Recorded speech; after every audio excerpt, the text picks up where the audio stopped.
Salut les marques, salut les smarts et bienvenue dans Catch Up. Je suis Ringside et vous écoutez le podcast qui transpire le catch. Ici toutes les semaines, on parle de Monday Night Raw, l'émission de la WWE, l'émission phare, la première émission, là où tout se passe, hein, là où il faut être. Et pour m'accompagner cette semaine, l'inimitable homme fort de Catch Up, Chris. Comment ça va, Chris? Ça va, salut Ringside, salut peuple de catch-up, en pleine forme pour commenter Pleine forme. ce show rouge. Magnifique show rouge, hein, qui fait Magnifique, couler tout formidable en mes encre. amis, formidable. Voilà, on est reparti encore une semaine avec la WWE, hein, qui fait toujours grincer des dents les haters. Mais c'est pas grave, on est là, nous, et on continue. Alors, hein, si vous aimez pas Monday Night Raw, avant qu'on commence, moi je vous conseille d'aller jeter un coup d'œil à 205 Live, par exemple, où il y a eu un main event qui était fabuleux, un Fatal 4-Way, avec Humberto Carrillo, on avait l'ami Oni Lorcan, Drew Gulak et Akira Tozawa. Ils ont fait un main event magnifique la semaine dernière. Et c'était quoi l'enjeu? Il y avait un enjeu? L'enjeu, c'était pour déterminer qui serait l'adversaire de Tony Nese à Stomping Grounds, le D'accord. pay-per-view qui arrive ce week-end. Pour Et déterminer le number one contender le number du one titre contender, Cruiserweight. voilà. Ok. Eh bien, tiens-toi bien, il y a 2 number one contenders au final. Ah ouais? On a réussi à faire tomber un petit paquet où les deux ont été comptés les épaules au sol. Donc c'est Akira Tozawa et Drew Gulak qui affronteront Tony Nese dans un triple threat apparemment à Stomping Grounds, à moins qu'il y ait des changements dans la semaine.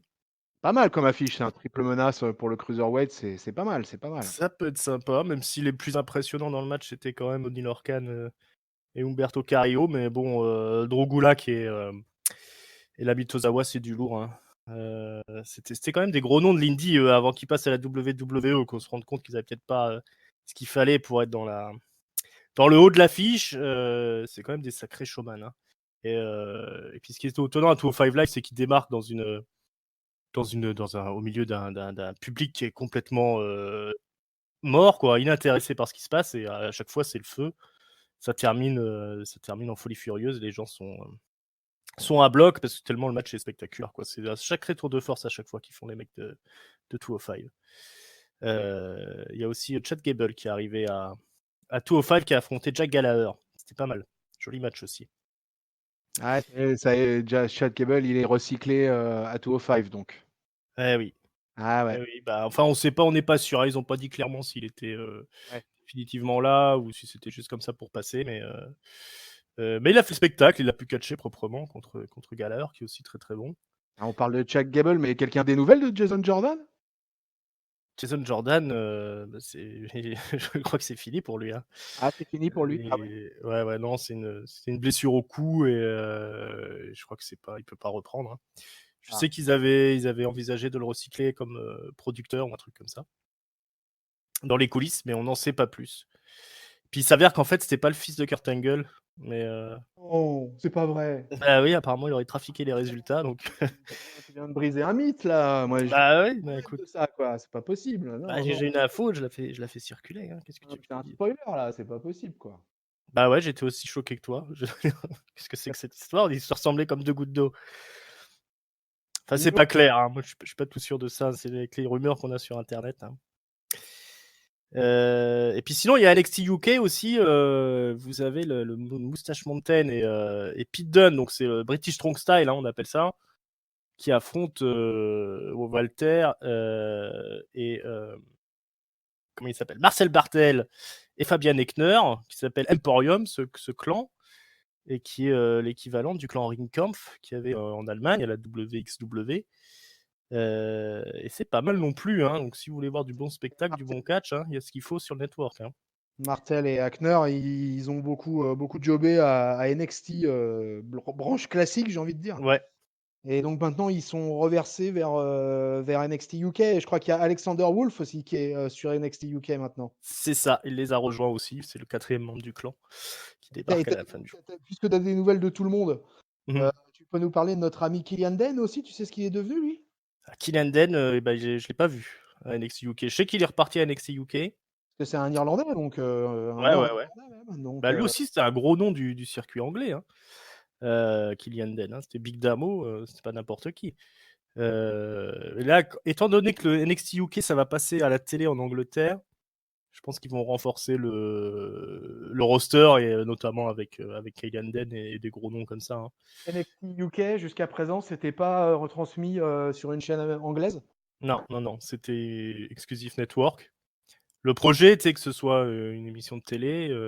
Ça a un peu piétiné parce qu'au final, ils avaient fait ça pour contrer World of Wrestling, l'émission de catch, mais anglaise, tu vois, purement anglaise, qui a vu le jour, mais qui s'est arrêtée aussi vite qu'elle est arrivée.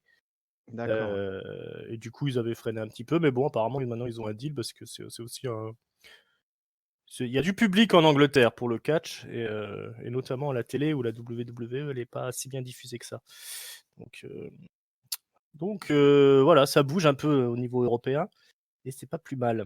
Et en tout cas, il y a du bon programme sur le network. Hein, si vous voulez pas vous emmerder à regarder Raw, vous pouvez regarder le network. Il y a des trucs vraiment sympas qui se passent dans l'indifférence générale, j'ai l'impression. Il y a quelques documentaires sympas, par exemple. Ouais. Il y a quelques micro-reportages, comme. Enfin, moi, il y a certains trucs que je regarde. Hein. Je regarde. Qu'est-ce que je regarde? De temps en temps, je regarde 24. De temps en temps, Mm. je regarde les Chronicle aussi. Je regarde. Tu vois, ce que j'aime pas, c'est Table for Three ou ces trucs-là. Alors là, par contre, je t'avoue que ça, j'accroche pas du tout à ces trucs-là. Ou le Ouais, truc. Table for Free, ça dépend des invités. Ride Along aussi. Ride Along, ça me Ouais, saoule. Ride Along, c'est imbuvable ça. Je sais pas. Voilà, ça me saoule. Ça, j'ai C'est regardé une ou deux fois. Non. Mm. Ce que je regarde sur le network, c'est plutôt les trucs sur les documentaires, etc. Ça m'intéresse effectivement, parce que je retrouve du old school, tu vois. Ouais, oui. C'est l'âge qui parle là, et du coup, parfois, il y a des choses sur les années 80, des trucs comme ça. Donc, je me retrouve au temps de mon adolescence dans les années 80 à kiffer le catch, mes amis. C'est ça, une Déjà, autre époque, à cette une autre époque, déjà ambiance. à cette époque. Ah oui, une autre époque, autre ambiance, hein, ça c'est clair. Hein. C'est clair que on peut pas comparer ce qui se passe au 21e siècle en 2019 et ce qui se passait dans les années 80. Mais si tu veux, ce qui était différent, ce qui est marrant, c'est comme maintenant, il y a tous les jeunes qui nous écoutent. Mm. Vous êtes des millions, les jeunes, à nous écouter. Et nous, c'est à mon époque, si tu veux, c'est clair que nous, le contact qu'on pouvait avec le catch, il n'était pas simple comme un clic. Il Ouais, fallait oui. se faire envoyer des cassettes. Alors, il fallait Mm. avoir Canal+, déjà, ce qui n'était pas forcément évident pour tout le monde. C'est ça, c'était une chance. Un père très bricoleur et qui avait fait un très bon boîtier pirate de Canal, donc on a eu Canal tout de suite. Et après, je me faisais envoyer des cassettes, ouais. Ouais, ouais. Ouais, On carrément, tu étais dans l'échange de cassettes, toi. Ouais, ouais, moi j'étais un peu dans les chances de, de VHS, quoi. Même pas, et je te dis des VHS, mais alors là, attention, tenez-vous encore plus, les jeunes, Du Betamax. du V2000. Oh mon Dieu. Du V2000, jeune homme, du V2000. Respect, s'il vous plaît, aux anciens. Respect aux doyens de Voilà, catch. alors là, on a perdu tous nos auditeurs Ah bah de là, moins de j'ai perdu, 42 ans. on a perdu tous les millénials et Mm. presque la génération Y aussi, là. Un magnéto, quoi? Ah Bon. ouais, ouais, V2000, tu vois, et voilà, et donc pour voir Hulk Hogan, pour voir le Macho Man, pour voir Pat Patterson, Harley Race, voilà, des gens comme ça, quoi, tu vois. Alors, Mm. et du coup, ouais, c'est vrai que maintenant, l'accès au catch pour quelqu'un qui, voilà, moi j'ai continué à regarder le catch, je suis resté sur cette passion-là, et bah, c'est vrai que l'avènement d'Internet, du coup, maintenant, quand tu vois en plus toute la proposition qu'il y a, toutes les fédés, tout ce qui est à dispo, je crois qu'on l'a déjà dit Mm. tous les deux d'ailleurs ici à Catch Up, mais si vraiment la WWE ça te saoule et que Raw et SmackDown ça te saoule, et ben il y a plein d'autres offres. Voilà. Ouais, Je crois que énormément. on review la WWE parce qu'on aime quand même, tu vois, je pense, sinon on C'est serait pas là. ça. Oui, Mais on est les derniers à aimer. on est peut-être les derniers à aimer, ouais, je sais pas. Ouais. Peut-être qu'on Du est les moins derniers. dans le monde des podcasts. Hein, on va dire que Ah, dans le apparemment. monde des podcasts, globalement, la Mm. WWE se fait démonter de partout. Je vois pas un truc Mm. positif en fait, de ce que j'ai pu un peu fouiller pour faire un peu de comparaison avec notre équipe de feu de Dieu. Mhm.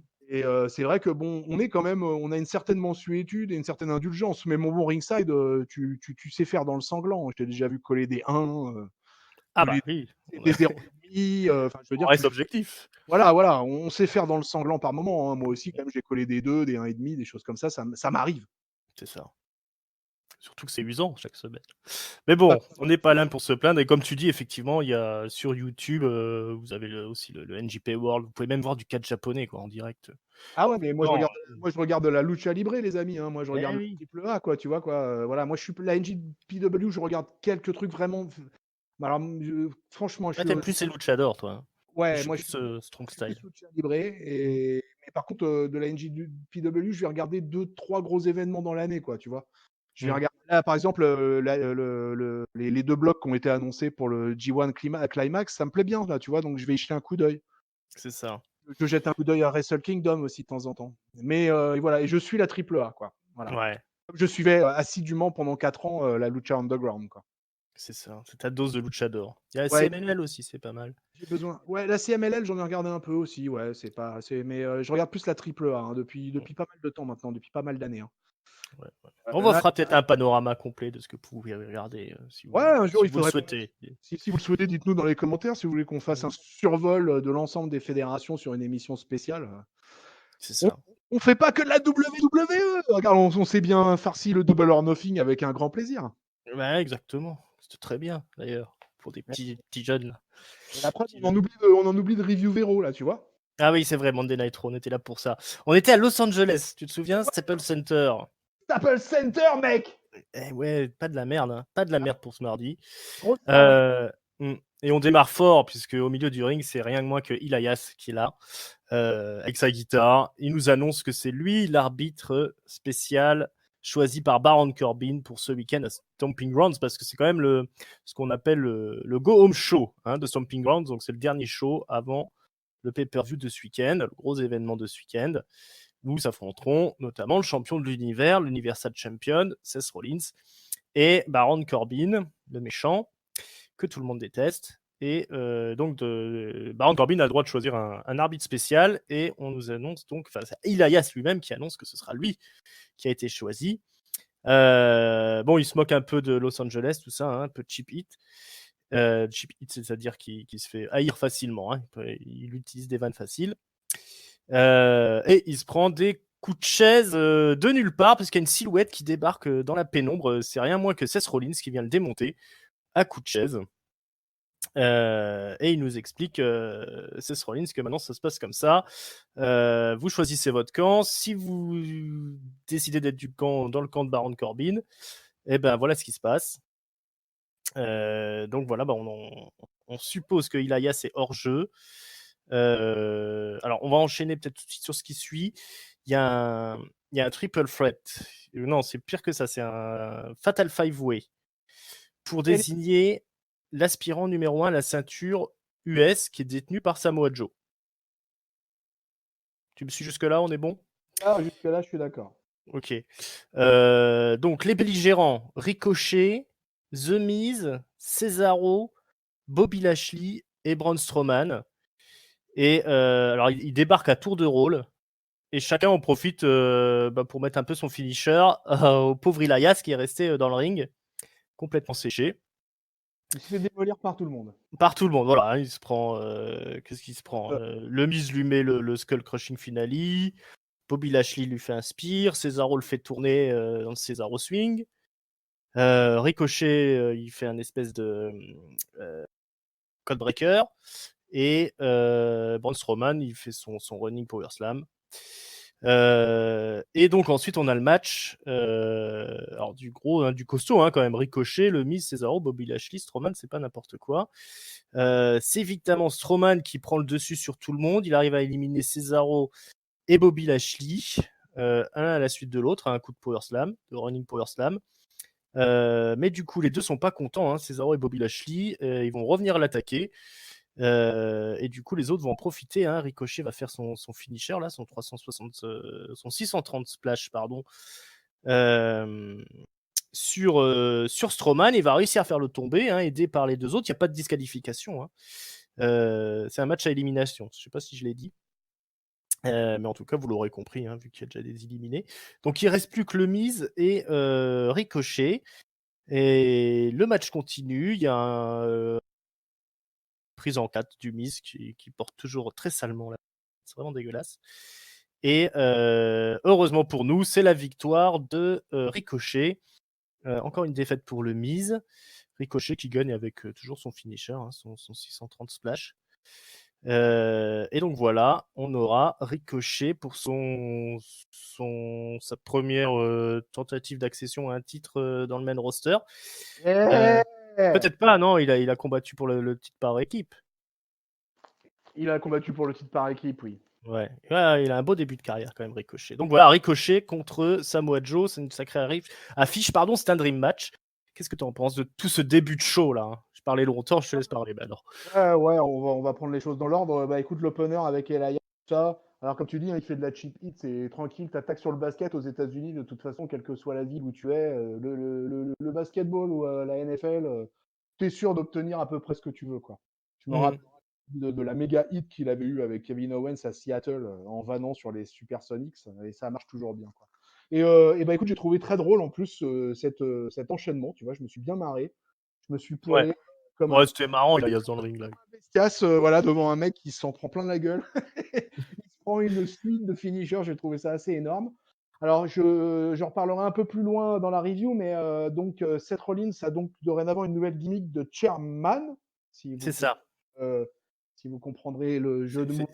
J'y avais pensé aussi à ce jeu de mots là. Voilà, donc voilà, je me lance, je fais la première vanne pourrie de la soirée. Voilà, le gimmick, la nouvelle gimmick du champion universel de catch au monde de la paire qui déchire, et ben c'est un chairman. Ok, C'est ben, ça. allons-y, testons ça, pourquoi pas. Donc j'ai beaucoup aimé en fait tout ce Elias, je l'ai trouvé incroyable. Voilà, faut y aller. Tu te dis, moi je me mets toujours à la place des mecs dans les vestiaires, et quand il y a le gars, le booker en chef qui doit venir annoncer, qui dit bon bah voilà, Elias ce soir, rentrer, tu vas balancer deux trois punchlines, et derrière en fait t'as 5 mecs qui vont te rouler sur le corps. Mm. Et le mec dans le vestiaire, il fait ouais, ouais, ok, pas de problème, j'y vais. Ça Voilà. marche. Ça, c'est quand même beau dans le catch, quoi. C'est Bah oui, c'est le don de ça. soi. Le don de Mm. soi, c'est quand même énorme dans le catch. Donc voilà, donc j'ai beaucoup aimé, écoute, cette introduction. Et je vais te dire un truc de fou. J'ai Dis-moi. ce Fatal Five Way là, eh ben, c'était peut-être le meilleur match que j'ai vu à Raw depuis au moins 3 mois. J'ai trouvé ça super bon, cet Elimination Match. Avec un Ricochet qui élimine Strowman quand même, ça c'est quand même énorme. Avec sa nouvelle prise, là, il fait un code breaker modifié là, Mm. et qui est pas mal du tout, qui est. Voilà, et puis bah, aux anges, hein, Ricochet gagne le match et tout. Se retrouve en position de number one contender face à Samoa Joe dans une opposition de style qui va nous donner un très bon match, les amis, un très bon match. Ayez confiance. Et Ouais, ouais, ouais. bah, écoute, moi, pour le coup, je suis, tu vois, hyper enthousiaste. J'ai beaucoup aimé ce match, voilà, j'ai pas grand chose à redire. Peut-être la seule petite surprise, c'est d'avoir le Miz et le Ricochet qui terminent. On a deux faces qui finissent le combat. Ouais. Ça, c'est un petit peu cheap peut-être, mais Mm. moi, écoute, bah, je fais partie des grands satisfaits de ce premier combat de. Bah écoute, je suis d'accord. Encore une défaite pour le qui est quand même un babyface qui fait que perdre. Ouais, c'est vrai. C'est un peu délicat pour lui. Mais bon, on s'en fout, hein, on préfère voir Ricochet quand même affronter Samoa Joe. Et j'ai oublié de mentionner que Samoa Joe était aux abords du ring sur une Oui, chaise. tout à Et à fait. la fin, il a attaqué Ricochet, mais il s'est fait repousser, hein, c'est violemment par Ricochet quand Ricochet peut être violent, oui, il peut être violent, il peut tomber dans le brawl de temps en temps. Il ne faut pas croire malgré ce petit gabarit. Mais bon, ce mec-là, qu'on aime ou qu'on n'aime pas, on peut pas lui renier le fait que, bah voilà, il envoie son corps dans tous les sens. Et là, il est dans un combat avec que du lourd physiquement, hormis le Miz un petit peu qui est un poids, un lourd léger. Mais sinon, Lashley, Cesaro, Strowman, c'est quand même trois beaux bébés à affronter. Gros, gros, gros, gros combat là. Moi, franchement, j'ai beaucoup aimé. même. Ouais, ouais, ouais, non, c'était du bon boulot. Alors, ouais, moi j'ai eu quelques bons matchs quand même à Raw ces dernières semaines, souvent avec Ricochet d'ailleurs. Bah, c'est les matchs Ricochet-Cesaro quand même qui étaient pas Non, mal. il y a un truc quand même vachement important dans ce combat, c'est que, euh, tu vois, quand ça a commencé, je me suis dit, ah bah quand même, il y a enfin du retour à la compétition. Voilà, Ouais. on va désigner un number one contender pour le titre US, tout ça, voilà. Et on organise un match en conséquence et tout ça, tu vois. C'est un truc, Mhm. quoi, ça s'appelle juste du retour à la compétition. Et Ouais, on sent quand même qu'il y a eu un petit coup de fouet là. Alors, il y a pas de miracle, hein, mais on sent qu'il y a une reprise en main un peu de Monday Night Raw là, j'ai l'impression, sur cette semaine en tout cas. ah, Euh, j'allais enchaîner en fait, mais non. Non, d'accord. Non, les enchaînements, c'est pas ma spécialité. C'est pas ta Euh, spécialité. Sans transition, les amis. alors, bon, on passe aux filles alors, d'après ce que j'ai dans le résumé. Becky Lynch qui arrive pour se confronter une dernière fois avant ce dimanche à sa challengeuse Lacey Evans. Donc elle arrive au milieu du ring, on convoque au micro. Ensuite, il y a Lacey Evans qui débarque. Alors il y a un peu ça se confronte, hein, Becky Lynch et dit ouais, bon, c'est toujours la même chose, tu essayes de parler lentement pour gagner du temps avant d'arriver au ring et que je te casse la gueule. Bon, il y a pas grand chose à en retirer de tout ça, ça finit par se foutre sur la gueule. Becky Lynch, elle porte le Bexploder, hein, sur Lacey Evans. Je sais pas, t'as quelque chose à dire là-dessus? Ouais, moi j'ai bien aimé quand Lacey Evans elle a dit à Becky que pendant que Becky elle jouait dans The Marine, bah elle était vraiment dans quoi. Ah oui, c'était ça l'histoire, voilà. C'était une C'est jolie une punch. fille de la marine. Écoute, ce segment d'intro entre les filles, j'ai trouvé bien parce que moi, tu connais ma fixette avec le public, quoi. Et du coup, Becky est arrivée dans une super pop et Lacey Evans, elle obtient bien les hits qu'elle veut maintenant. Mm. Et sur quelques punchlines, dorénavant, elle fait une bonne différence, quoi, qu'elle faisait pas il y a 2-3 mois en arrière. Et du coup, j'ai trouvé ça pas trop mal. J'ai trouvé que c'était peut-être un des meilleurs segments de mécro qu'il y ait eu entre les deux depuis le début, quoi. Ouais. Le segment de la semaine dernière, les amis, parce qu'on se rappelle quand même de ce qu'on a dit la semaine dernière, parce que le segment de la semaine dernière était catastrophique. Là, c'était elles étaient chacune d'un côté de l'écran, interrogées, machin, et ce segment, je l'avais trouvé pourri. Là, là, là, j'ai trouvé qu'il y avait un effort. Ouais, alors moi elle m'intéresse pas du tout, Lacey Evans, tout est fait pour la mettre over. C'est un peu, on lui apprend les bases du métier là, hein, sur la rivalité là, et c'est un peu ce qu'on aurait dû lui apprendre à NXT. Je trouve que c'est un peu dommage de devoir se farcir toute Ah sa progression de nos jours, alors qu'il y a tellement d'autres filles qui auraient des trucs plus intéressants à nous montrer. Mais bon, c'est pas grave, hein, on est aussi dans la grande histoire de Becky Lynch. C'est pas plus mal. Voilà, bah du coup elles s'affronteront à Stomping Grounds, hein, les deux. Hein. ouais, Et voilà, ça sera un match moyen, hein, je pense. pour le titre. Ah oui, ça va être un match moyen, oui, je pense. Je Ça m'attends va pas. dober. Hein. C'est pas le match qui va voler le show, hein, ça c'est sûr. Ouais. On appelle ça là.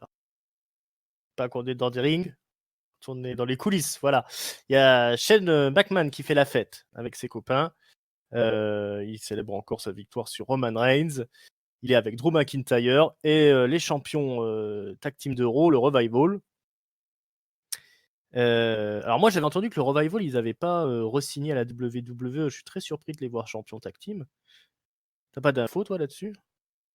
Ah non, non, mais ils sont pas, ils avaient plus ou moins mis la pression en disant qu'ils allaient partir à la AEW, etc. Mais en fait, ça s'est jamais fait et ils sont toujours restés dans les. Je crois qu'ils ont eu une espèce de punition pendant la période de la feud avec les Usos où les Usos faisaient n'importe quoi et qu'eux ils faisaient Ouais. n'importe quoi. Et puis je crois qu'une fois que la punition est passée, parce que tu as Parce que vu, je sais pas si tu as vu, mais la WWE dorénavant ne fait plus des contrats de 3 ans. Maintenant, Ouais, maintenant c'est 5 ans pour tout le monde. un Hein. contrat de 5 ans pour tout le monde, quoi. Et ils ont signé Mike Kanellis et sa femme là. Ouais, ouais, ouais. Quand même, les mecs ils servent à rien, mais c'est pas grave. Bah ouais, mais tu sais, il y a quand même l'appât du gain, l'appât du chèque, hein. Ah oui, Et je ah, pense ça, qu'à la eux, ils sont bien. Hein. WWE, quoi qu'il arrive à la WWE, pour des catcheurs, même de low card, eh ben, ça reste quand même super, super intéressant. Ouais, non, bah clairement, mais c'est juste que moi j'avais vraiment entendu qu'ils avaient refusé la prolongation, mais c'est impossible qu'ils soient champions sans que d'ailleurs ils aient re-signé. Hein, donc je sais pas d'où elle sortait cette rumeur, mais c'est n'importe quoi. Bah ouais, sur Internet, il y a à boire et à manger, quoi, hein, donc, de toute façon. C'est ça. Alors, on a aussi Baron Corbin qui est là, qui apprend qu'Ilias ne pourra pas être son arbitre. Mais il y a quelqu'un, il sait déjà qui va remplacer Elias. Alors, je sais plus si c'est là tout de suite qui fait venir le remplaçant, ici Free, ou c'est un peu plus tard. J'ai un résumé de merde alors. Ouais, non, c'est un petit peu plus tard. Non, mais C'est un ouais, peu là, plus tard. en fait, ils sont à l'apéro, quoi, en fait, hein. Ils sortent le champagne, c'est la teuf, quoi. Ouais, ça revient un peu plus tard chez Nomak et compagnie. Nous, plus tard dans l'émission, donc on a cette information de Baron Corbin qui nous dit qui sera le prochain arbitre. Et on a aussi donc Daniel Bryan et Eric Rowan, les champions de SmackDown. Apparemment, Daniel Bryan n'est pas trop content. Mais bon, c'est comme ça. Alors là, les amis, la wild card rule, oubliez-la, hein, parce que je crois que dans ce Raw, il y avait entre 7 et 10 catcheurs de SmackDown qui étaient présents lundi soir. C'est Donc ça. là, on peut vraiment dire que le brain split est mort et enterré. Ah oui, bah je sais pourquoi j'arrive plus à suivre mon résumé. Je piquais du nez un petit peu en regardant. Oui, donc il y a Daniel Bryan et Eric Rowan qui Viking Raiders. Donc il y a une confrontation de regard, puis après les Viking Raiders, ils vont comment dire, ils vont affronter des jobbers et ils les battent dans le ring Oui, très vite. très vite. On est content de voir les Viking Raiders. On commençait Ouais, à se demander ce qu'ils étaient devenus. coucou les Viking Raiders. Mm. Coucou, c'était Coucou. sympathique d'être venu. Voilà, enfin, on les revoit, hein, parce qu'on les a pas, ils avaient disparu plusieurs semaines là, de C'est suite. ça. Je m'inquiétais moi. Là, on les revoit et apparemment la santé, ça a l'air d'aller bien. La femme et les enfants, ça va bien. Donc ils sont aptes à nouveau à catcher. Ils ont démoli deux jobbers. Voilà, on verra la suite. Voilà. Bah, on les reverra bientôt, hein, je pense. Sûrement contre Bryan et Rowan maintenant, puis qu'ils se sont croisés, qu'ils se connaissent. Ben Mais voilà. comme on n'est pas dans le même roster, mais bon, c'est pas grave. Ouais, Euh, tout le monde s'en fout, hein, de quel roster maintenant. Je crois c'est que ça. vraiment tout le monde s'en fout, quoi.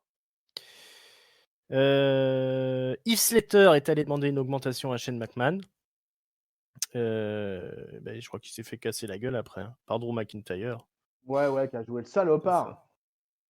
Qui a joué l'ordure, qui lui a sorti une liasse de billets, et puis en fait, qu'on a profité pour le marave, Pour lâchement. le marab derrière. Le Revival est venu aider aussi. Il était pas mal, il était en veste en cuir comme ça, Drew McIntyre. Les Revival, ils avaient des belles chemises. C'était pas mal. Ensuite, donc, ça y est, Kevin Owens, Sami Zayn, Baron Corbin, ils sont tous les trois sous le Titantron et ils nous annoncent qu'ils ont trouvé qui sera l'arbitre parce que c'est le retour du Kevin Owens et Sami Zayn show, hein, quand même. Et l'invité, c'est Baron Corbin. On ne sait pas pourquoi ils sont là d'ailleurs, Kevin Owens et Sami Zayn, mais c'est pas grave. Et donc, c'est EC3 qui sera l'arbitre pour Stomping Ground. Et ouais. Mais alors, il se fait tout de suite démonter par Seth Rollins. Faire Mais mal. bien de chez bien, un coup de chaise. Il est complètement sonné. Il se relèvera plus. C'est une poupée désarticulée, EC3.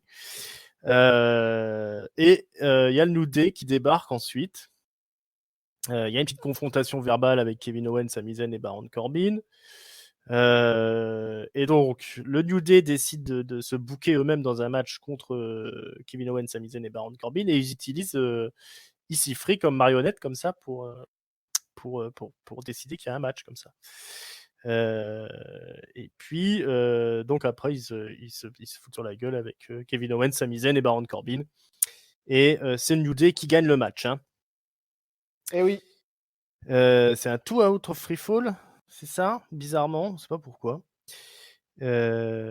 C'est Sami Zayn quand même qui gagne le premier tombé, mais après c'est les autres. C'est les gentils qui gagnent. Plutôt beau match, et puis Sifri, c'était rigolo quand même toute cette histoire. Ouais, alors c'est pas Kevin Owens, il y a deux équipes, les New Day, ils pinent les deux fois. Euh, Euh, Après, écoute, j'ai ri bêtement le segment avec EC3. Ça m'a, Ah oui, je trouvais qu'il était excellent Sifri dans son truc. j'ai ri vraiment comme le beauf de service là, tu vois quoi. Mm. J'ai trouvé ça assez poilant en fait ce passage-là. Ça m'a bien fait marrer comment il tenait, comment il le secouait. C'était, voilà, alors voilà, on est exactement dans le genre de segment totalement débile du catch américain Ouais. et qui pour le coup me font marrer grassement. Voilà, tu vois. Ouais, moi pour moi ça fonctionne, hein, Pour moi, ça c'est vraiment le truc gras au possible et pour le coup, ici Free, bah, je l'ai trouvé plutôt sympa dans cet exercice, quoi. c'est Donc, ça, bon. après, derrière, on a un match pas mal. De toute façon, Zayn et Owens, ils délivrent la marchandise en général dans le Ouais, ring. Du tout à coup, avec les fait. New Day, qui sont quand même, voilà, s'il y a une équipe où il y a de l'alchimie, c'est bien les New Day, hein. Donc, du coup, ça donne un petit combat plutôt sympa, quoi, hein. Tout le segment micro, etc., ça a duré quand même un certain temps. Ouais, j'ai abrégé, mais effectivement Ouais, ça. ça a été assez long en fait. Alors par contre, c'est toujours le truc que je suis un peu étonné dans cette histoire-là, c'est que Ni Owens ni Zayn à aucun moment ne parlent de challenger finalement Kofi sur le titre, tu vois. J'ai Ouais, Kevin Owens, à un moment, il sort un truc en disant que si Dolph Ziggler bat pas Kofi Kingston, bah, peut-être qu'il le battra après lui. lui dit qu'il se présentera comme la prochaine opportunité, quoi. Ouais, voilà. Mais bah, après, c'est difficile parce que Kevin Owens, il est pas dans l'histoire. Normalement, c'est Dolph Ziggler. Parce que Dolph Ziggler affronte Kofi Kingston, qui est quand même le champion de SmackDown, le champion heavyweight. Ils vont s'affronter dans la cage. Mais au final, Kevin Owens et Sami Zayn, eux, ils ont pas d'intrigue en ce moment, ils ont pas d'histoire, ils ont pas de rivalité, ils sont là comme ça. C'est ça qui est un peu dommage quand même. Ouais, c'est clair, ouais, mais en fait, le paradoxe aussi, c'est que pourtant, ils ont peut-être jamais eu autant de taux d'antenne parce que Owens et Zayn, Ouais, ils font les 2 shows toutes les semaines, là. c'est ça, mais c'est toujours été eux le. Le petit moment de flottement avec la punition de Super Showdown, où Ouais, ils se sont pas rendus, mais ça fait plusieurs semaines qu'ils sont à Raw et à SmackDown. c'est ça, c'est ça. Mais ça a toujours été la colonne vertébrale du show, Kevin Owens ou Sami Zayn, quelle que soit l'émission où ils étaient. Ils ont été blessés pendant un long moment. Là maintenant, ils reviennent, et ben, ils reprennent leur place de taulier du truc, de pilier de l'émission. Par contre, ce qui est vraiment dommage, c'est qu'ils ben, ils ont pas de rivalité, quoi, en fait. Ils sont juste là à tenir le micro, à tenir la salle, à faire les cons, faire un match et tout. C'est devenu un C'est bien. peu, c'est un peu devenu les hosts Ouais, voilà. de, des shows rouges et bleus. C'est Voilà. assez extraordinaire leur positionnement. Alors, c'est peut-être pour éviter qu'ils se blessent, ou je sais pas, mais en tout cas, c'est un peu dommage.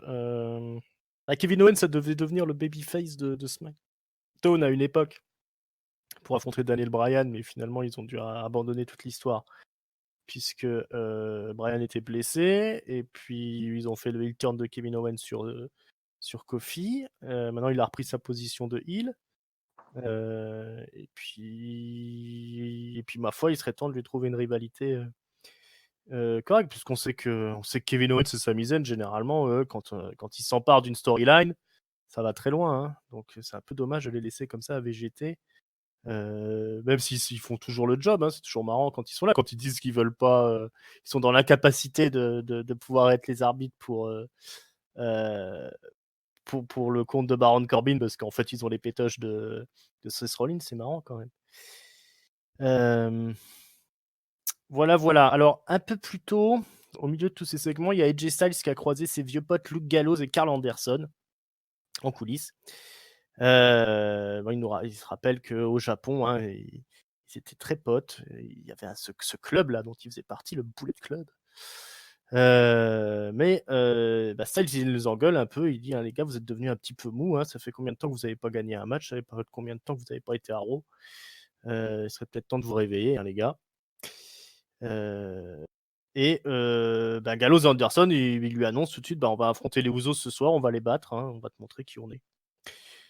Et après, il y a un match un peu plus tard, on va le faire tout de suite, entre les Usos et Gallows et Anderson.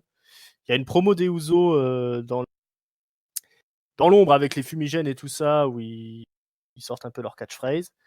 Et après, il y a le match, et Luke Gallows et Karl Anderson perdent le match. Et ouais. Et Jay Styles regarde tout ça sur l'écran, il est dépité. Défaite de Gallows et Anderson qui n'ont pas tenu leur parole. Et puis, grosse prestation des Usos, comme d'habitude, qui sont au top de leur charisme. C'est bien mieux quand ils arrivent sans chanter leur theme song. T'as inquiet pour Gallows et Anderson? Bah écoute, c'est bizarre ouais, de nous faire ce segment avec AJ Styles qui leur fait un discours motivationnel, quoi, et puis qui a l'air d'avoir l'intention de les relancer. Et puis finalement, on les envoie au charbon face aux Ouzo et ils perdent le match, quoi. Donc, Ouais, ils perdent très vite le match en ils plus. perdent très vite le match en plus parce que le Mm. combat est rapide, ouais. Mm, Et mm, donc, j'ai un peu surpris de ce traitement-là. Je m'attendais, si ce n'est pas à ce qu'ils gagnent, mais en tout cas, justement, un plus long match pour le coup. Et puis, surtout avec les Ouzo, on sait que ça peut bien envoyer, quoi. Donc, ouais, j'ai un peu surpris par ce match si rapide. Mais bon, ce que je constate surtout, c'est que Raw, Team Division a l'air un petit peu de refaire, elle qui était très, très, très moribonde, a l'air de refaire un petit peu surface. Les Viking Raiders ont jobé, enfin ont affronté des jobbers.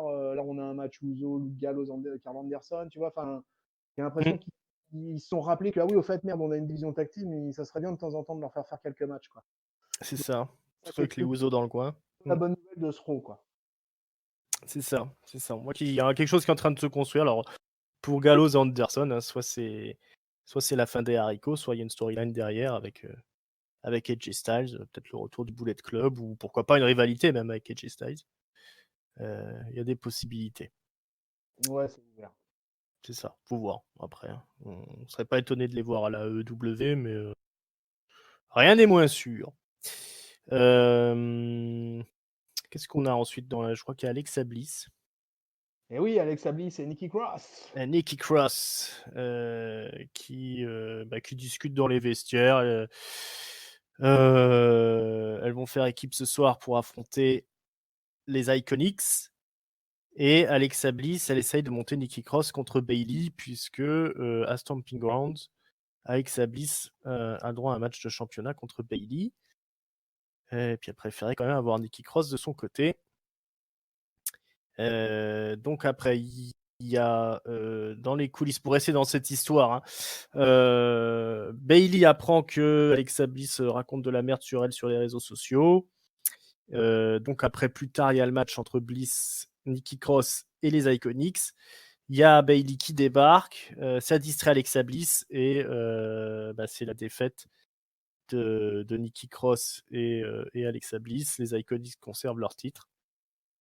Les Iconics qui auront fait aussi une petite promo là, pour se foutre de la gueule aussi de Los Angeles. Et donc, du coup, après, Nikki Cross, elle n'est pas contente contre Bayley. Et donc, elle sera dans le coin du ring, aux côtés d'Alexa Bliss pour Stomping Grounds. Un avis sur tout ça?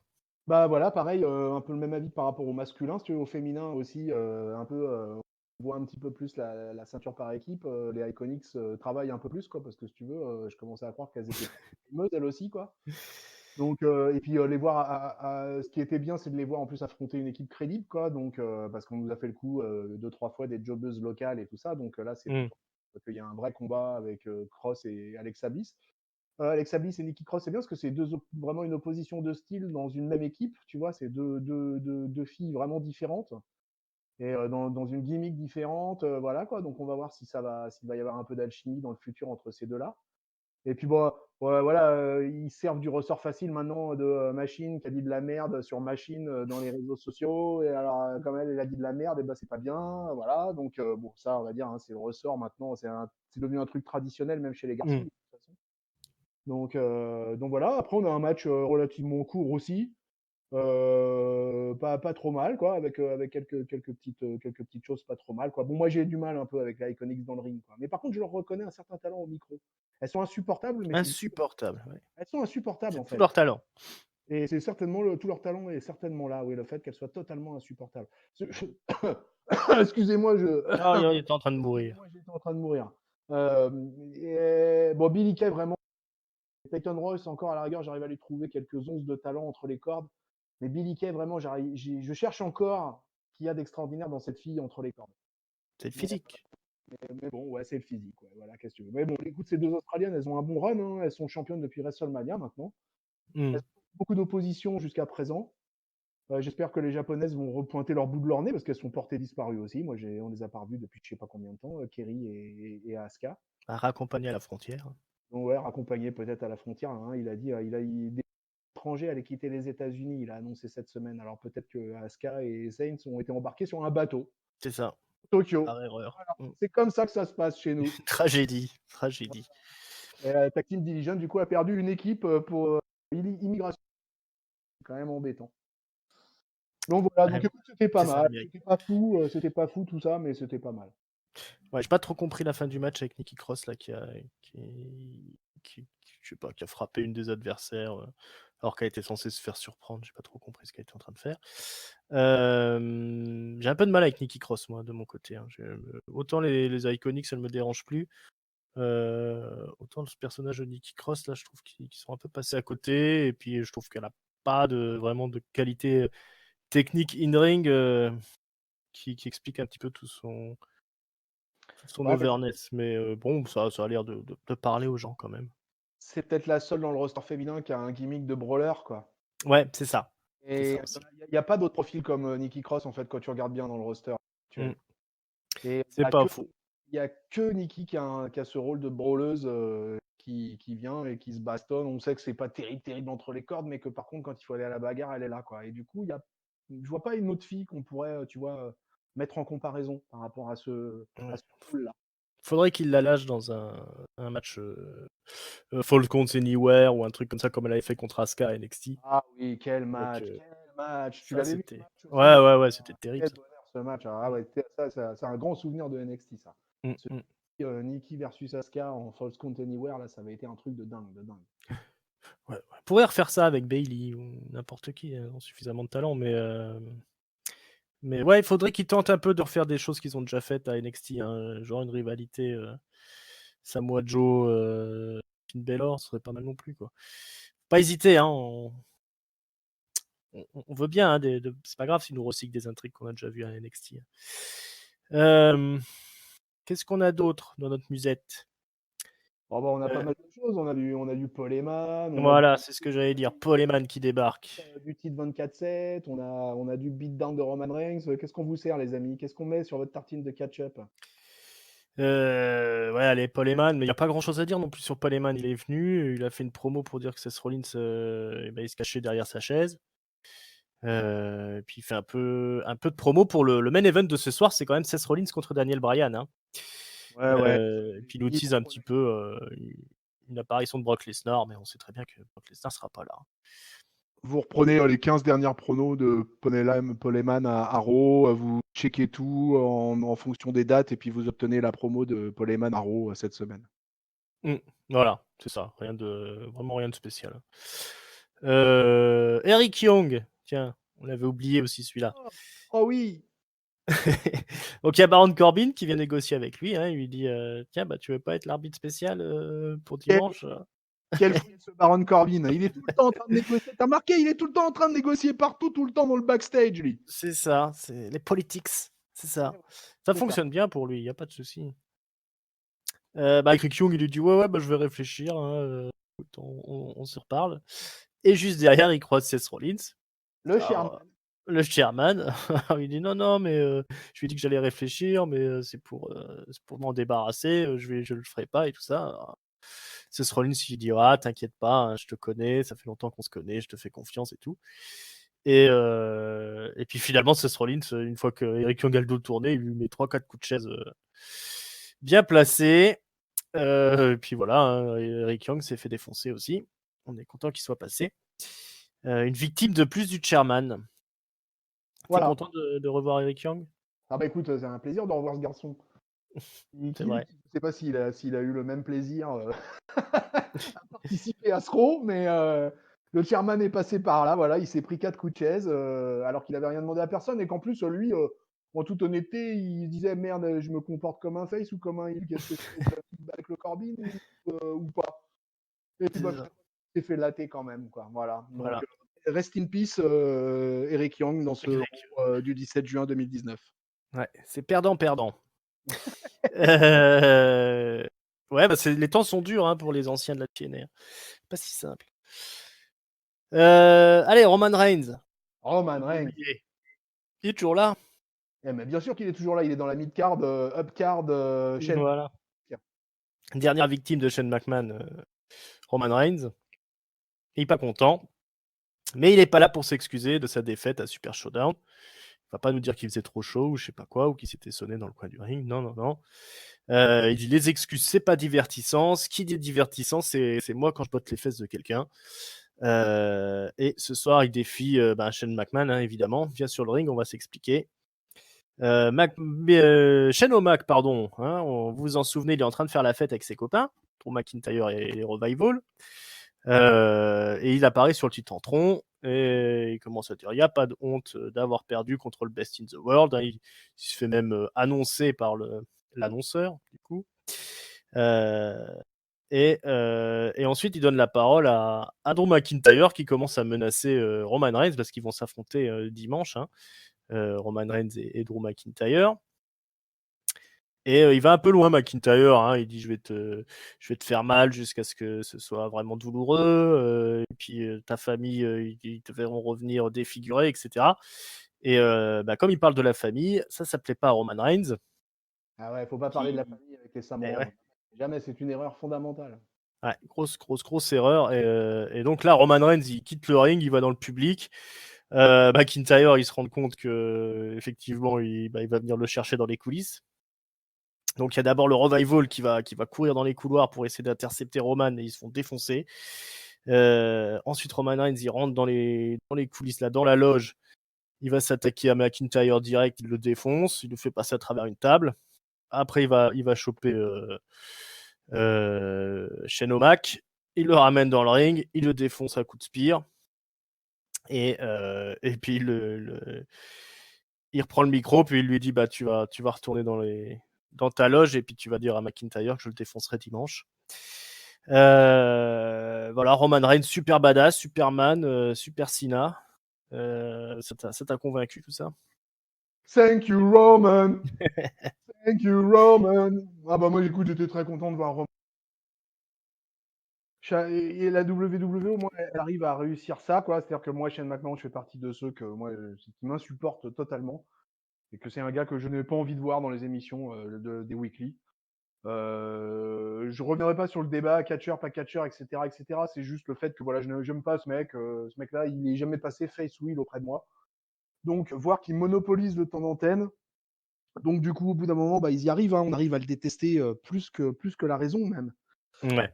Et du coup, voir la péter la gueule, et écoute, ça m'a bien fait plaisir. Voilà, j'étais dans des sentiments bestiaux et totalement animaux, tu vois, et j'ai adhéré totalement au Superman Punch et à tout ce qui a suivi et tout le fracassage sur la table de Drew McIntyre. Et la foule ne s'y est pas trompée, puisque la foule elle-même, les amis, elle a chanté Thank You Roman. Tu vois, la foule, elle en est arrivée à un point. Il a droit à tout, il a droit au boring, il a droit à tout ce que tu veux par le public depuis des semaines, mais voilà, là, on a eu droit à un Thank You Roman, quoi. Donc, je me joins à ces remerciements. La vengeance des fans par le biais de Roman Reigns. Voilà. Ouais, ça fait plaisir de voir un Roman Reigns badass comme ça. Moi, je ne partage pas cette haine de Shane O'Mac, mais effectivement, il est détestable, qu'il se fasse défoncer. Puis c'était super cette séquence là dans les coulisses et tout le trajet du ring jusqu'aux coulisses, des coulisses vers le ring, des éclatages de table, des mecs bien habillés. C'était assez old school en plus pour le coup. Ouais, c'est old school, non, ça c'est les trucs qui fonctionnent, ça. Effectivement, c'est ce qu'on aime voir à la WWE. Un bon babyface comme ça qui est bien badass. Firefly Funhouse, c'est l'heure. Bray Wyatt, vous l'adorez, il vous fait rire, il vous fait peur. Et c'est le dernier épisode en date. Mais non, apparemment c'est le dernier. Hein. Ah bon? Et il est temps qu'il arrive. Hein. Il sera peut-être là dimanche ou alors il sera là lundi maintenant. Hein. Ça rigole plus. Hein. Ah ouais. J'ai des infos officielles. On m'a dit que ça y est. Officiel, vas-y. Ouais. Non, il paraît que sur son Twitter, il s'est expliqué dans les détails. Hein. C'était 8 épisodes, pas plus. Et donc, on est arrivé au bout. Alors, qu'est-ce qui se passe dans ce... Je sais même plus ce qu'il nous raconte. Il fait très peur. Ouais, il commence à devenir vraiment méchant. Hein. Voilà, il explique que les gens doivent avoir peur. Hein, c'est ça. La peur, c'est le pouvoir. Voilà. Il se transforme en clown démoniaque. Il nous fait flipper, hein, tout simplement. Et puis après, il y a tout un enchaînement de clips avec la musique du Muscleman Dance, là, un peu remixé sur différents thèmes, différents genres musicaux. Voilà, maintenant on l'attend avec impatience, ce Bray Wyatt. Toi, t'étais encore dans l'optique qu'il y avait des suites. Ah ouais, j'ai pas eu, sur le coup, ça m'a pas donné la sensation de l'arrêt. J'aurais pas du tout tablé sur une arrivée à Stomping Grounds, quoi. Je trouvais que le pay-per-view était trop un pay-per-view intermédiaire pour... Ouais, je suis pas sûr qu'il vienne à Stomping Grounds. Hein. À mon avis, il viendra peut-être plutôt... ou alors vraiment en fin de show, ou alors lundi.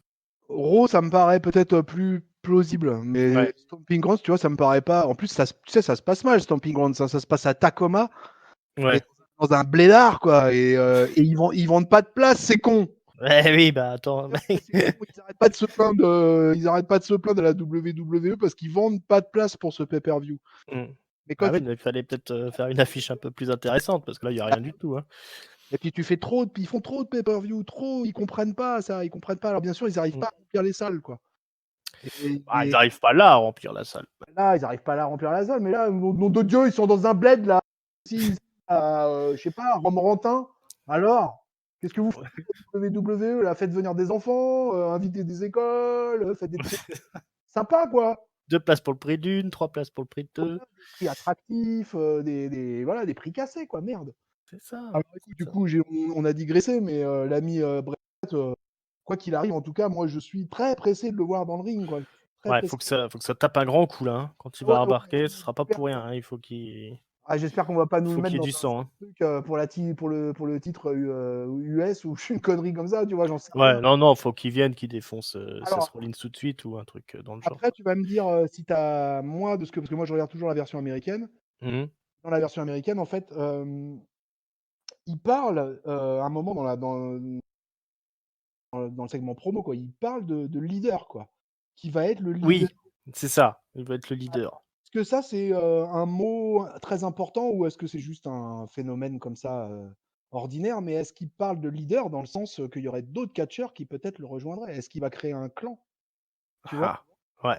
Ça, c'est la grande question. Il n'a pas parlé de lui comme étant seul parce que Mhm. de toute façon, il parle souvent en oui, tu vois, avec l'histoire des marionnettes, etc. Le truc team, de tout ça, c'est revenu dans plusieurs vidéos. Mhm. Et du coup, j'ai un doute sur le fait qu'il revienne seul. Ouais, il dit qu'il aime pas être seul en plus et tout. Oui, oui, oui, en Donc plus, c'est il le dit. Donc, écoute, à voilà, ça voir. laisse une porte ouverte à pas mal de choses. Ouais, non, il y a un truc trop, Euh, très, très gros potentiel là derrière ce. j'aspire à le voir dans le ring. Mm.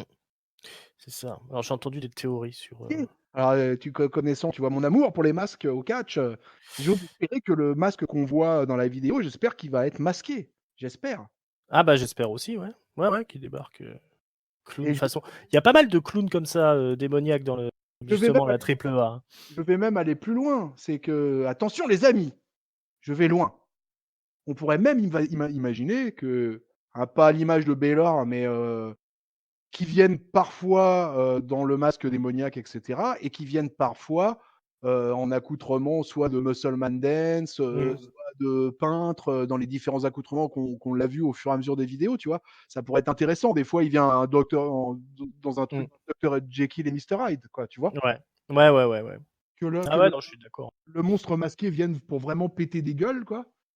Et que peut-être que le personnage de Muscleman Dance ou de peintre fou vienne se foutre de la gueule en promo, tu vois, des futurs adversaires. Ça pourrait être intéressant, ça.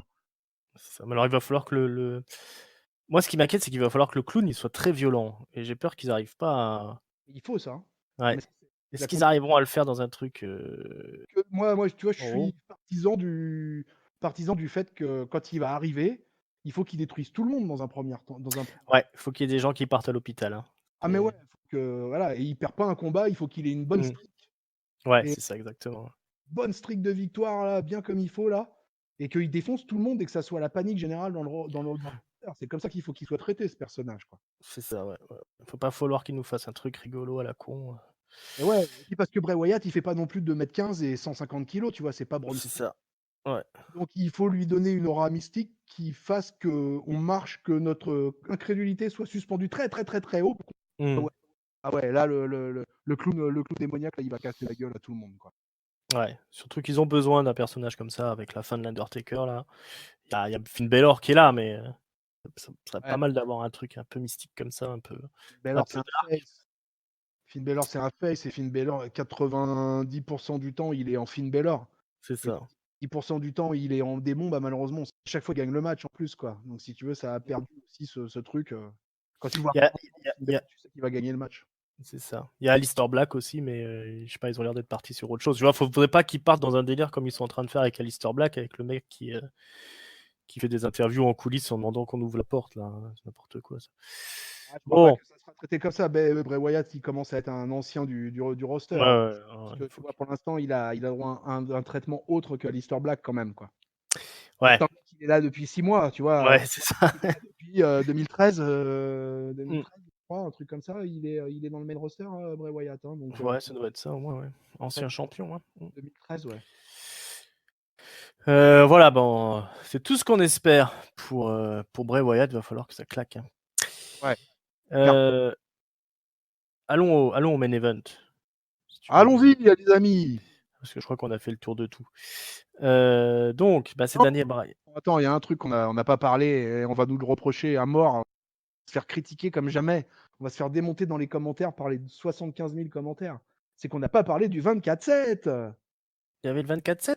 Mais ouais, J'ai il y dû a m'endormir alors. Trousse. Ah, tu dormais à ce moment-là peut-être. Trousse Peut-être- dans le public avec Carmella déguisée en Charlie Chaplin et Trousse déguisée en George Washington ou en je sais pas quoi. D'accord. Et du coup, ils se font cavaler après par toute la low-card comme d'habitude et ils vont sous le ring. Ils retournent D'accord. sous le ring. Mais, ah ouais, tu dormais vraiment à ce moment-là, ouais. Je crois bien. Voilà. C'est sûr que ça s'est pas passé à SmackDown. Ah non, j'ai pas vu SmackDown cette semaine. Donc, D'accord. là, Ok. ça Non, ne sort j'ai pas. dû m'endormir. Là, ça ne Toutes mes sort pas. excuses aux auditeurs. J'ai une semaine chargée. Ouais, ça peut arriver, on compatit. Hein. Donc, Mm. non, non, il était déguisé en je sais pas quoi. Moi, sur le coup, j'ai cru en George Washington. Et Carmella en Charlie Chaplin. Et donc, ils sont dans le public, ils sont ringside. Hein, voilà, ils D'accord. fait honneur. Incognito, quoi. Voilà, totalement incognito, ils sont ringside. R-Truth, il a un bébé dans les bras. Et voilà, et Il va falloir que je vois cette séquence. ils se font gauler par la caméra, quoi. Et puis, du coup, Lockhart qui regarde l'émission parce qu'ils ont que ça à foutre hein, dans le locker room. Ah bah putain, il y a R-Truth et il y a Carmella qui sont là, vite, vite, vite, vite, vite. Et évidemment, sorti du diable Vauvert, il se lance à la poursuite de R-Truth et qui lui va se planquer sous le ring. Où il va y croiser d'ailleurs, je crois, Titus O'Neil qui va y tenter un tombé, mais ça on le verra pas en fait. Faut regarder dans les vidéos d'After Raw. D'accord. Titus O'Neil et C'est R-Truth conceptuel, hein, ce 27. c'est conceptuel, ouais. Ils se trouvent sur le ring et Titus O'Neil tente un tombé sur R-Truth mais qui foire. Et Mhm. il va sortir du ring et puis effectivement il finit par s'échapper et puis sortir de l'autre côté du ring et il part dans la foule poursuivi par toute la low-card de Raw. Et de SmackDown et de NXT et de 205 Live et de la Pro Wrestling Guerrilla, enfin un truc de fou. Un truc de fou. Même John 57 Moxley, personnes qui lui courent après. il y a même des gens qui disent qu'on a vu John Moxley. Ouais. Pas possible. Pas Voilà, possible. R-Truth est toujours champion 24/7 à l'issue de ce Raw. D'accord. Ça a changé à ce qui paraît. Ah bah, je sais pas, me spoilie pas, j'ai pas vu Je spoilie SmackDown. pas. Bon, écoute, je te dis. Mais je suis pas sûr que c'est passé à SmackDown. C'était peut-être Ça, c'est pas passé à sur SmackDown. YouTube ou un truc comme ça. Je ne sais pas. Bon, toi, je ne t'en dis pas plus. D'accord. On vous en parlera la semaine prochaine si vous êtes sage. Disons que j'ai rien vu de tout ça, moi, mais ça va l'air pas mal. T'as fait une bonne sieste. C'est ça. En fait, ça a été Euh, très rapide comme segment. Mis plus de temps à le raconter que ça s'est passé. Ouais, exactement, je crois que. D'accord. Bon, alors on y arrive à ce main event. C'est quand Ouais, même Seth Rollins contre Daniel Bryan, c'est pas de la merde. Ah ouais, c'est pas de la merde, quoi. Ouais, clairement, on a une belle affiche pour le main Mm. event d'Euro. Profitez-en, les amis. C'est Profitez-en. Bon, alors ça c'est pareil, j'ai roupillé un petit peu de temps en Ouais. temps. Alors ce qui s'est passé, c'est que à un moment donné, il y avait Rowan qui était là. Oui. Il chope Seth Rollins et puis il l'écrase sur le tablier du ring là avec sa nouvelle prise où il chope les gars par le visage là, comme un chokeslam, mais alors du front, un chokeslam du front. Close slam. Voilà. Et donc du coup disqualification. Voilà. Donc voilà, Daniel Bryan a perdu. Un Daniel Bryan qui disait Seth Rollins ne m'a jamais battu. Et ben, il perd sur disqualification. Là-dessus, il y a plein de monde qui débarque. Kevin Owens, Sami Zayn, je sais plus qui. Ah ouais, Kevin Owens et Sami Zayn, ils ont mis. Enfin, c'est Kevin Owens plutôt dans l'émission qui a mis un super kick à Baron Corbin, non? Ils sont pas engueulés à la fin du match contre le New Day? Après la disqualif, Bryan, en fait, il retourne sur Rollins, il l'attaque, il lui met un running knee et il y a le New qui sort. Et là, après, ça devient le Non, mais chaos. plutôt dans l'émission. Kevin Owens et Sami Zayn, ils s'étaient pas embrouillés avec Corbin? Ah, je sais plus. Ah bah, là, tu vois, pour le coup, c'est Et moi je qui. me suis dit, ils vont faire un face turn et à la fin du show, en fait, ils sont de nouveau là à l'aider. Oui, alors ça, je t'avoue, sur le coup, j'ai pas percuté, mais ça, c'est. Ouais. Enfin, c'est un beau bordel, hein. Il y a tout le monde qui Ouais, débarque. un gros bordel, ouais, à l'issue Le du. revival, tout ça, ils sont tous en train de se foutre sur la gueule. Et puis au final, il y a l'arbitre qui dit bah non, le match il repart, mais un contre un, tout le monde dégage.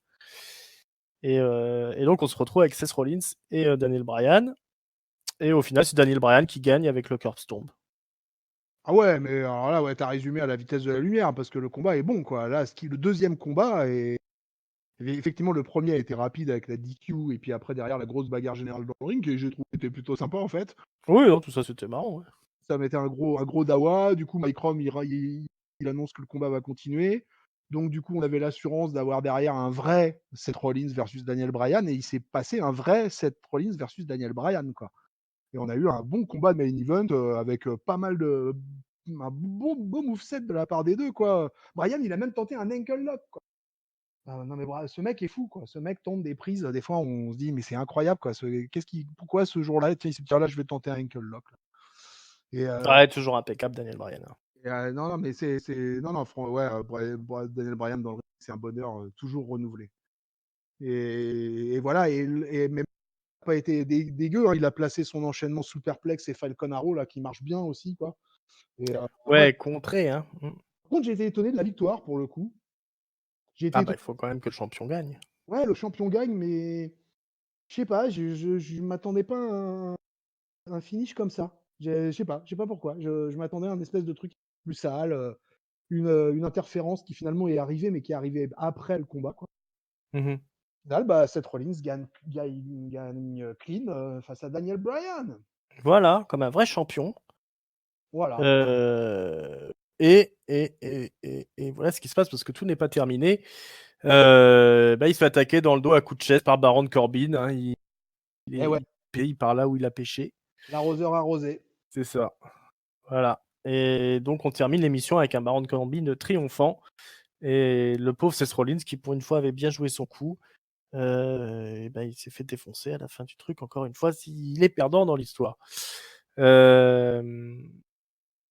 inquiet pour Seth Rollins? Pour dimanche? Ouais. Non, pas du tout, non. Non, pas une seconde. Une seconde. Pour moi, il va gagner. Hmm. Et après, il y a l'option cash-in ou pas cash-in. Mais Stomping Ground, ça me paraît tellement pourri que jamais de la vie, je pense que Brock Lesnar, il a dû voir le planning, il a fait Tacoma? Mais, mais c'est où? C'est en Indonésie? Ah non, non, mais moi, je suis pas Non, j'ai dit, je ne me déplace plus à l'étranger. non, non, mais moi, je suis pas dispo, les gars. Moi, que sur le territoire des États-Unis et encore, c'est ici, hein. C'est ça. Donc, je suis pas inquiet pour cette Rollins dimanche, pas une seconde. Hmm. Pourquoi toi, Ah, tu as de l'inquiétude, mon bon Ringside? non, je pense que là, il travaille un petit peu sur Seth Rollins. Surtout qu'il y a un truc qu'on n'a pas dit, c'est que ils ont mis un petit peu l'accent sur la romance entre Seth Rollins et Becky Lynch, qui sont en couple dans la vraie vie, d'après ce que j'ai compris. Et on a eu notamment un moment donné où ils se sont croisés là dans les coulisses. Et puis je sais plus qui. Puis on a eu aussi des images de tweets et de trucs comme ça. C'était un peu le couple du moment et je pense qu'ils vont jouer peut-être un petit peu là-dessus dans les semaines qui viennent. Un truc un petit peu glamour. Eh ouais. Donc je pense qu'on va rester un petit peu sur Seth Rollins en champion encore un petit moment. Baron Corbin, il fait un bon méchant. Bon, on en a un peu marre de Baron Corbin. Toi, Ouais. beaucoup marre, je pense. Hein. Un méchant de transition, j'ai envie de dire. Ouais, voilà. Peut-être qu'il gagnera un titre, mais plus tard. Évacuer, dès qu'ils vont évacuer le caching, tout ça, quoi, il va y avoir un retour aux arts du part-timer. Donc, ça va changer pas mal l'horizon. Tu vois, Corbin pourra plus être dans le main event quand une fois que Lesnar sera champion, de toute façon. C'est ça. Tant que Rollins est champion, Baron Corbin fait un bon méchant de transition puisqu'il obtient toute la hit qu'il veut. Et voilà, moi j'ai toujours dit hein, que ce gars, le problème, il était dans le ring en 1 contre 1, que c'est un gars que je trouvais bon dans les matchs à plusieurs, mais que je trouvais insipide dans les matchs en 1 contre 1. Hmm. Donc pour moi, il ne reste qu'un heal de transition. Quoi, mais il est dans le main event en attendant. C'est ça qui est dommage, hein, parce que j'avais voulu absolument échapper à cette affiche Seth Rollins contre Baron Corbin. Bah, du coup, on l'a 2 fois de suite, hein, c'est dommage. C'est vraiment dommage. Donc voilà, hein, la prochaine étape, c'est Stamping Grounds. Je sais pas si on a l'affiche. Peut-être donner les matchs un petit peu ou on laisse l'équipe du show bleu s'en occuper. Non, mon ami, non, ne donne pas les matchs parce que moi j'ai pas vu SmackDown et dans la il va y avoir les matchs concernant SmackDown peut-être quoi. Hmm. Donc, Alors, une chose est sûre, il n'y aura pas Lars Sullivan. Hein. Il n'y aura Le pas la pauvre, suite. Ça, c'est sûr. le pauvre est blessé au genou. Hein. Pas Donc, Mansour non plus. pas Mansour non plus, ça, je ne sais pas. Ouais. Non, Mansour, on le reverra plus à un moment. Je vous rassure. Il est pas mauvais, Mansour. Hein. Moi, j'avais vu catcher à NXT, je crois, à Le- 205 ou je sais pas où. Il est pas mauvais du tout. Hein. Attention. Hein. C'était juste pour signaler le fait que voilà, le dernier pay-per-view, il a été super chaudard. Historique. Il a disparu immédiatement. C'est-à-dire que cette semaine en weekly, tu vois, ou la semaine dernière, il aurait pu avoir un peu de mention à lui ou le faire venir même. Ça, mais il a même pas eu droit à ça. Non, pas déconner. Non. On le reverra bien un jour. Tu sais qu'il y avait 2 gars qui venaient d'NXT qui étaient dans le Greatest Royal Rumble. Je sais pas si tu te souviens. Je sais plus comment ils s'appellent les deux. Ah, alors là, C'était des mecs d'NXT qui étaient venus pour faire les try-out là. Et on Tucker, les. Hein? il n'y avait pas Non, eu non. Non, Tucker. non, mais c'est des mecs qu'on voit jamais. Ah ouais? Ouais, ouais. Il y a un grand qui avait fait une apparition. Je crois que c'est le fils du Monty. Tu vois, D'accord. Jacques Rougeau. Ouais, ouais, ouais. Et il était venu une fois, il s'était fait démonter par Samoa Joe. Ils avaient fait des petites promos comme ça pour dire qu'il arrivait. Mais je serais incapable de te donner son nom. Il était arrivé, il s'était fait défoncer par Samoa Joe, puis on l'avait plus revu. Et l'autre, c'était une autre espèce de grosse baraque punk, mais on les voit jamais en fait. Je sais pas parce que c'est vraiment 2 gros physiques et on les voit jamais. Je sais pas ce qui branle à NXT des fois. Mais bon, on n'était pas là pour parler de ça. Et c'est l'heure du mot de la fin. Alors, il faut donner un top, un flop et une note. Tadadam. Eh ben, Tintin. écoute, je suis content ce soir parce que je vais donner semaines et des semaines et des semaines et des semaines. Donc ce soir, je vais lui donner un 3,5. 3,5. Oui, un 3,5. Et mon flop, eh ben, vois-tu, pour une fois, j'ai presque un peu du mal à donner du. J'aurais pu le donner aux Viking Raiders parce qu'ils ont affronté que des jobbers, que leur match a duré 12 secondes et que est-ce que vraiment c'était utile ou quoi, je sais pas. J'aurais pu le donner dans les trucs qui m'ont emmerdé, bah, quand tu as fait la sieste, le 24-7, par exemple. Bah, mon flop, j'ai un peu du mal en fait à donner un flop vraiment, tu vois, vraiment sévère et vraiment voilà comme d'habitude. Donc ça prouve que quand même le show, j'ai trouvé. Ouais, ils ont tous plutôt fait du bon boulot. Hein. Donc le flop à la rigueur, je vais histoire de continuer à faire hurler les gens dans les commentaires que Shane McMahon, on donne trop d'antenne à ce garçon. Voilà. D'accord. Allez, Sean McMahon pour encore le flop. Il est bien pratique en même temps, il me sert de. C'est tout. Merci Shane. C'est un paratonnerre. In the world. Et, Ok. et mon top, et bah écoute, mon top, j'hésitais entre le match entre Seth Rollins deuxième version et le Fatal Five Way que j'ai beaucoup aimé, beaucoup aimé. Et Mhm. je vais donner mon top au Fatal Five Way et à la victoire de Ricochet. El Ricochet. Et ça fait plaisir. Il est number one contender au titre US, les amis. Et c'était un très bon match d'Euro, un match de retour à la compétition comme j'aime. Et donc, je lui donne mon top. Ok. Bon, faut juste espérer que Samoa Joe se blesse pas dimanche. Et puis on aura peut-être un super match. Hein.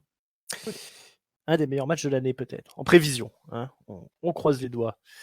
Ouais, bah moi, de mon côté, mon flop, je vais le donner à Nikki Cross et Alexa Bliss parce que j'accroche pas du tout à ce qu'elles font. J'ai vraiment du mal avec Nikki Cross. Rien d'honteux, mais je préférais voir d'autres personnes occuper un peu le haut de l'affiche chez les filles, surtout contre Bayley. Et mon top, j'ai envie de le donner à Roman Reigns cette semaine, qui a été bien badass comme il faut. Un joli démontage en règle de l'ami Shenomak. Ah, merci, ça fait plaisir. Ça fait plaisir de voir un mec comme ça, bien badass. J'aurais bien donné à Seth Rollins cette semaine, mais comme il se fait démonter à la fin par Baron Corbin, je trouvais que tout ça n'a servi à rien. Et ma note, bah, je vais mettre un 3, hein, un petit 3 d'encouragement. Pas mal. Ouais, c'était. Voilà, on sent qu'il y a une dynamique, on sent qu'ils essayent de partir sur des nouvelles. Plus saignant, là, ce soir, tu es dans une appréciation plus positive. Ouais, bon, il y avait rien d'honteux, et puis mine de rien, on sent qu'il y a du travail pour essayer de remettre un peu les choses en ordre, et puis partir dans des directions un peu plus old school avec tous les segments backstage et tout ça. Ça rappelle un peu les choses de la bonne époque. Bon, alors malheureusement, tous les catcheurs, il manque un petit peu de folie, un peu de charisme, un peu de personnalité. Tout ça, c'est tous un peu des mid-carders. Donc, il n'y a pas de grand moment, quoi, mais il n'y a pas de moment honteux. Il va falloir se farcir là, ce Stomping Ground. L'affiche, elle est vraiment mauvaise, mais voilà, si on continue sur cette voie-là, il y a moyen de construire des histoires dans la longueur qui seront un peu plus pertinentes et un peu plus emballantes que ce qu'on a eu jusqu'ici. Il faudrait donner un petit peu de moulin, de grain à moudre à Kevin Owens et Sami Zayn, qui aient une vraie rivalité. À Strowman aussi, là, il faut remettre ces mecs-là un peu plus haut dans des rivalités un peu plus sérieuses, des histoires un peu plus concrètes. Puis on pourra pouvoir arriver à quelque chose de correct, je pense. Mais voilà, il y avait du bon catch, il y avait des bons segments. C'était plutôt cool. Bon, bah voilà, hein, on a fait le tour. Alors, l'autopromo. Tu t'y connais, toi, en autopromo, Chris, ou pas du tout? Je m'y connais. Tout le monde, tu vois, retrouvez-nous partout. De toute façon, c'est ce que je dis. Voilà. Partout, Spotify, iTunes, Facebook, Twitter, le journal communal de la mode. C'est ça, le messager boiteux, tout ça. Ah ouais, c'est incroyable, quoi. Il y a des magazines, il y a la presse, dans toutes les bons relais de gare, vous trouvez fatalement un truc de catch-up quelque part à un moment ou à un autre, quoi. C'est un truc de... Vous Sur pouvez pas y YouTube, échapper. sur YouTube, c'est la folie, hein. Il y a, allez voir, hein, 66 Mm. 000 abonnés, il y a entre 200 et 400 commentaires par weekly. C'est un truc de malade, quoi. Et ça fait que commencer, hein, parce que chaque semaine, ça grossit. Et... C'est fou. Moi, des fois, j'ai du mal à suivre. Hein. Ah ouais, moi je suis sidéré par cette expansion incroyable de catch-up. Donc, C'est ça, c'est ça veut dire ça. que vous connaissez bien toutes les plateformes où on est présent, quoi. C'est ça, exactement. Et on vous félicite. Merci. Voilà. N'hésitez pas à mettre un pouce, un commentaire, s'abonner, c'est gratos en plus. Moi, j'ai vu ça, c'était gratuit en fait. J'étais là, je cherchais où payer. Et je me suis rendu compte que c'était gratos. Énorme. Énorme, énorme. Access. Voilà. Alors, je vous rappelle qu'on a toujours en ligne notre débrief du pay-per-view de la honte, Super House Showdown. Et puis, il va y avoir le débrief de SmackDown qui va arriver dans la semaine. Donc, restez branchés. Puis, abonnez-vous si vous voulez et puis, vous mettez la petite cloche si vous voulez être averti. Si vous passez par YouTube et puis sur les autres plateformes, c'est automatique aussi. Chris, merci beaucoup d'être venu. Merci à toi. Je t'en prie, ça fait plaisir. Voilà, je vous remercie de nous avoir écoutés. On espère que ça vous a plu, autant à écouter que nous à enregistrer. Et puis on se dit à très bientôt. Ciao, bye bye. Salut Ringside, salut Peuple de Ketchup.